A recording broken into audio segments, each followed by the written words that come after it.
Good morning guys. So next topic हमारा यहाँ पे है क्लास 10 का बायोलॉजी का ट्रांसपोर्टेशन। ट्रांसपोर्टेशन का सिंपली मतलब होता है फूड को ट्रांसपोर्ट करना, राइट। तो हम थोड़ा डिस्कशन इसका प्रीवियस वीडियो में ऑलरेडी कर चुके थे। जो स्ट्रक्चर आपके हेल्प करते हैं ट्रांसपोर्टेशन में, सबसे इंपॉर्टेंट आपका स्ट्रक्चर है वो है आपका हार्ट। हार्ट को हम पंपिंग मशीन भी कहते हैं क्योंकि ये ब्लड को पंप करता है, फोर्सफुली भेजता है different different part of the body में थ्रू वेसल्स के थ्रू, ब्लड वेसल्स के थ्रू ये हेल्प करता है पंपिंग ऑफ ब्लड में, राइट। तो हम आज इसमें करेंगे वीडियो में स्ट्रक्चर ऑफ हार्ट और उसका सर्कुलेशन ऑफ ब्लड कैसे होता है हार्ट के थ्रू। तो जनरली सिंपल अगर हम बात करें स्ट्रक्चर ऑफ हार्ट की, तो जनरली ये ट्रायंगुलर इन शेप का होता है। और अगर हम साइज की बात करें तो जो ह्यूमन की फिस्ट होती है, जो मुट्ठी बांधते हो आप, ह्यूमन की जो फिस्ट होती है तकरीबन इतना ही साइज होता है आपका हार्ट का। जनरली ह्यूमन के हार्ट को हम 4 कंपार्टमेंट में, 4 रूम्स में डिवाइड करते हैं। 2 ऑरिकल्स, 2 ऊपर के आपके ऑरिकल्स कहते हैं या आर्ट्रियम भी कहते हैं, और नीचे के 2 को कहते हैं हम वेंट्रिकल, ठीक है। तो ये आपका लेफ्ट ऑरिकल चैम्बर है एक, ये है लेफ्ट वेंट्रिकल, ये राइट ऑरिकल, ये राइट वेंट्रिकल, ठीक है। राइट और लेफ्ट साइड को जो आपको सेपरेट करता है उस वॉल को हम कहते हैं सेप्टम। उस वॉल को हम क्या कहते हैं? सेप्टम। और पूरा का पूरा ये हार्ट एक प्रोटेक्टिव लेयर के अंदर रहता है जिसे हम कहते हैं पेरिकार्डियम। जिसे हम क्या कहते हैं? पेरिकार्डियम, ठीक है। सबसे पहले आपका जो ऑक्सीजन वाला ब्लड होता है वो लंग्स के अंदर ऑक्सीजन मिला दी जाती है ब्लड के अंदर, और वो ऑक्सीजन वाला ब्लड आपका पुल्मोनरी वीन कैरी करके लेके आती है लेफ्ट आर्ट्रियम में, लेफ्ट चैम्बर में। पुल्मोनरी वीन आपका एक्सेप्शनल केस है क्योंकि वीन आपकी डी ऑक्सीजन वाला ब्लड कैरी करती है, लेकिन ये ऑक्सीजन वाला ब्लड कैरी करती है। लेफ्ट ऑरिकल से ये आपका V1 वॉल की तरह पहुंच जाता है आपका लेफ्ट वेंट्रिकल में। लेफ्ट वेंट्रिकल से ये आपका मेन आर्टरी या आयोटा के हिसाब से पहुंचता है डिफरेंट बॉडी पार्ट्स में। यहाँ डिफरेंट बॉडी पार्ट ब्लड से क्या ऑक्सीजन ले लेती है ताकि रिस्पायरेशन की जा सके, एनर्जी रिलीज की जा सके। और जब ऑक्सीजन ले ली जाती है तो अब ब्लड के अंदर बचता है विदाउट ऑक्सीजन वाला ब्लड जिसमें कार्बन डाइऑक्साइड होती है, जिसे हम कहते हैं डीऑक्सीजनेटेड ब्लड। उस डीऑक्सीजनेटेड ब्लड को आपका मेन जो आपकी वीना कावा, मेन वीन है वीना कावा, और different part of the body से कैरी करके लेके आती है और कहां डाल देती है? राइट आर्ट्रियम में, राइट ऑरिकल में, या फिर राइट ऑरिकल से V2 वॉल की हेल्प से ये आपका ब्लड पहुंचता है राइट वेंट्रिकल में, और राइट वेंट्रिकल से आपका इसे कैरी करके लेके जाई जाती है पुल्मोनरी आर्टरी। ये भी यहाँ एक्सेप्शनल केस हो गया ये आर्टरी, क्योंकि आर्टरी जनरली ऑक्सीजन वाला ब्लड कैरी करती है, बिना ऑक्सीजन वाला नहीं। पर यहाँ पे ये पुल्मोनरी आर्टरी है जो एक्सेप्शनल केस है, ये बिना ऑक्सीजन वाला डीऑक्सीजन ब्लड को कैरी करके लेके जाती है दोबारा से लंग्स में, जहां से इस कार्बन डाइऑक्साइड को ले लिया जाता है, दोबारा से ऑक्सीजन मिला दी जाती है, और इसी प्रकार का ये लगातार साइकिल रिपीट होती रहती है। ह्यूमन के अंदर जो आपकी सर्कुलेशन ऑफ आपकी जो ब्लड होती है इसे हम डबल सर्कुलेशन कहते हैं, ठीक है। डबल सर्कुलेशन कहते हैं, और वो क्यों कहते हैं वो हम आपको जस्ट डिस्कस करते हैं नेक्स्ट टॉपिक में, सर्कुलेशन ऑफ ब्लड में, ठीक है। तो ये आपका सिंपल एक स्ट्रक्चर है जो आपको बनाना है, पेपर में जनरली ये आता है आपका, ठीक है। अब हम यहाँ पे करने जा रहे हैं सर्कुलेशन ऑफ ब्लड।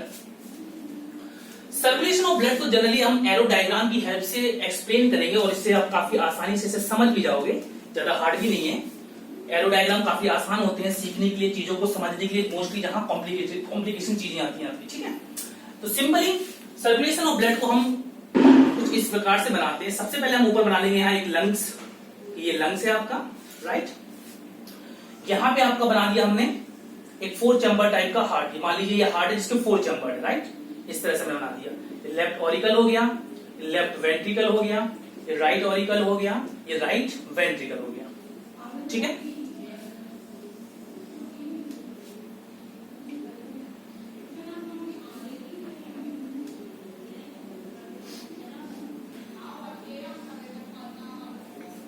यहाँ पे हम बना लेते हैं बॉडी टिश्यू या ऑर्गन्स, ठीक है।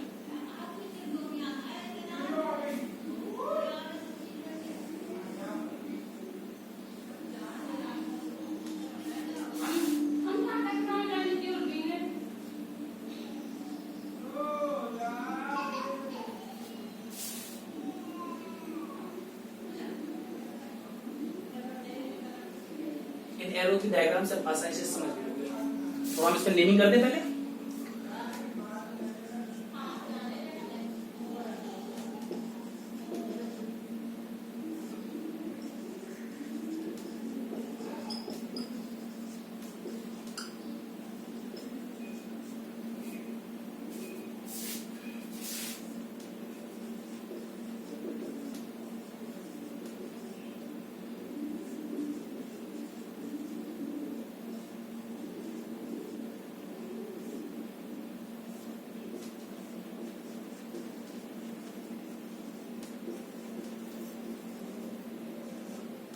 ओके, तो ये है आपका सर्कुलेशन ऑफ ब्लड का एक फ्लो चार्ट के हिसाब से हमने बनाया है। सबसे पहले क्या होता है आपको पता है, लंग्स के अंदर आपकी ऑक्सीजन ब्लड के अंदर मिलाई जाती है, कार्बन डाइऑक्साइड वापस ली जाती है।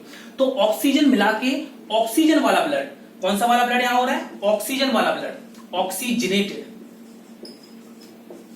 ऑक्सीजन वाला ब्लड, ऑक्सीजनेटेड ब्लड आपका पुल्मोनरी वीन आपकी कैरी करती है लंग से, और इसे कहां छोड़ देती है, लेफ्ट ऑरिकल में, हार्ट के लेफ्ट साइड वाले ऑरिकल के चैम्बर में।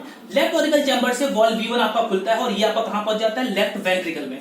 लेफ्ट वेंट्रिकल से आपका ये ऑक्सीजन वाला ब्लड मेन आर्टरी जिसका नाम है आयोटा, ये कैरी करती है और ये कहां लेके जाती है, डिफरेंट डिफरेंट बॉडी टिश्यूज के पास। यहाँ डिफरेंट बॉडी टिश्यूज में क्या होता है, ब्लड से ये ऑक्सीजन ले ली जाती है, रिस्पायरेशन होता है, और रिस्पायरेशन में, एरोबिक रिस्पायरेशन में जो आपकी कार्बन डाइऑक्साइड निकलती है वो दोबारा से ब्लड के अंदर मिला दी जाती है। तो जैसे ही इन्हें ऑक्सीजन ले लिया है, तो अब यहाँ पे जो ब्लड बचा है वो बचा है आपका डीऑक्सीजनेटेड। कौन सा ब्लड रहा है, डीऑक्सीजनेटेड, मतलब जिसमें ऑक्सीजन नहीं है और क्या है, कार्बन डाइऑक्साइड है। तो ये डीऑक्सीजनेटेड ब्लड आपका जिस कार्बन डाइऑक्साइड कैरी कर रहा है, ये आपकी मेन वीन द्वारा जिसका नाम है वीना कावा, बॉडी टिश्यू से कैरी करके लेके दिया जाता है राइट साइड के ऑरिकल, हार्ट का जो राइट साइड का ऑरिकल का पार्ट होता है उसके अंदर डाल दिया जाता है। राइट ऑरिकल से ये V2 वॉल्व की हेल्प से आपका खुलता है और ये कहां पहुंच जाता है, राइट वेंट्रिकल के अंदर। और राइट वेंट्रिकल के अंदर ये डीऑक्सीजनेटेड ब्लड जिसके अंदर कार्बन डाइऑक्साइड है, ऑक्सीजन नहीं है, ये आपकी पुल्मोनरी आर्टरी, एक्सेप्शनल केस, क्योंकि आर्टरी डीऑक्सीजनेटेड ब्लड कैरी नहीं करती, पर यहाँ ये एक्सेप्शनल केस है, ये भी एक एक्सेप्शनल केस है और ये वाला भी एक्सेप्शनल केस है पुल्मोनरी वीन वाला, क्योंकि ये उल्टे उल्टे अपना काम कर रही है। तो पुल्मोनरी आर्टरी ऑक्सीजन वाला ब्लड को राइट वेंट्रिकल से कैरी करके लेके जाती है लंग्स तक, और लंग्स के अंदर क्योंकि आपको पता है ये कार्बन डाइऑक्साइड दोबारा से ब्रीथ आउट कर दी जाती है, और ऑक्सीजन ब्रीथिंग जो आप करते हो दोबारा से लंग्स के अंदर मिला दी जाती है, और फिर से यही साइकिल दोबारा से रिपीट होना स्टार्ट हो जाती है। तो ये है आपका सर्कुलेशन का एक पूरा फ्लो चार्ट।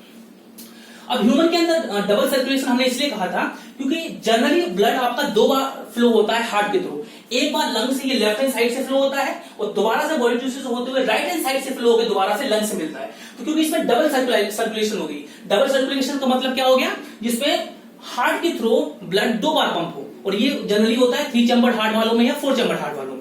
तो एक बार लेफ्ट हैंड साइड से निकल के बॉडी टिश्यू से पहुंच गया ब्लड, दोबारा से राइट हैंड साइड से निकल के लंग्स के पास पहुंच गया, तो ये डबल सर्कुलेशन हो गई, एक बार लेफ्ट हैंड साइड से एक बार राइट हैंड साइड से।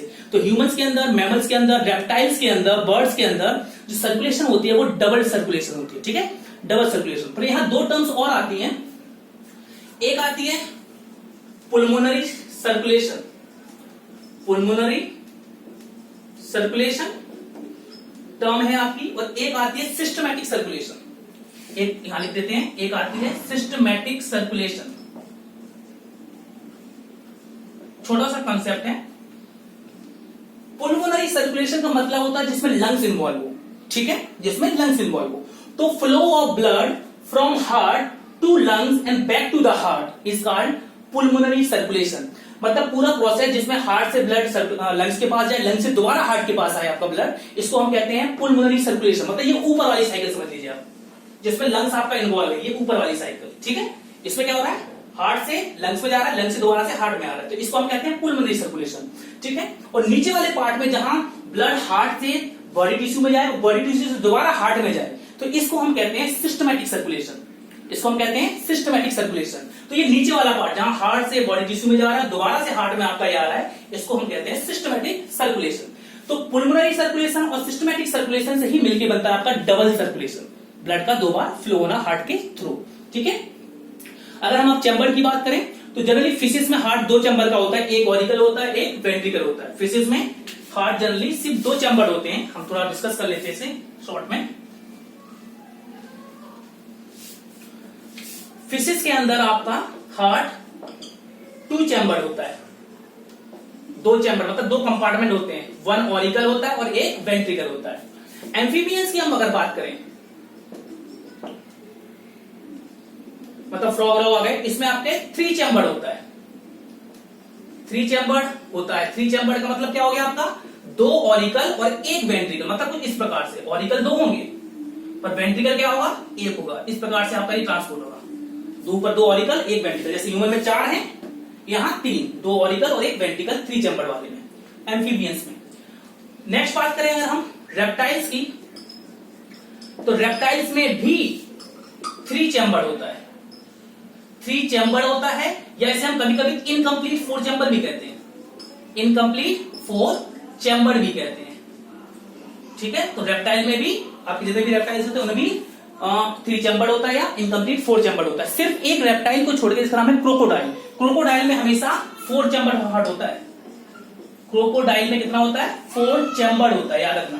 ये रेप्टाइल इकलौता ऐसा रेप्टाइल है जिसका 4 चैम्बर हार्ट होता है। और बर्ड्स में और मैमल्स की जो क्लासेस हैं, बर्ड्स और मैमल्स में हमेशा 4 चैम्बर हार्ट होता है।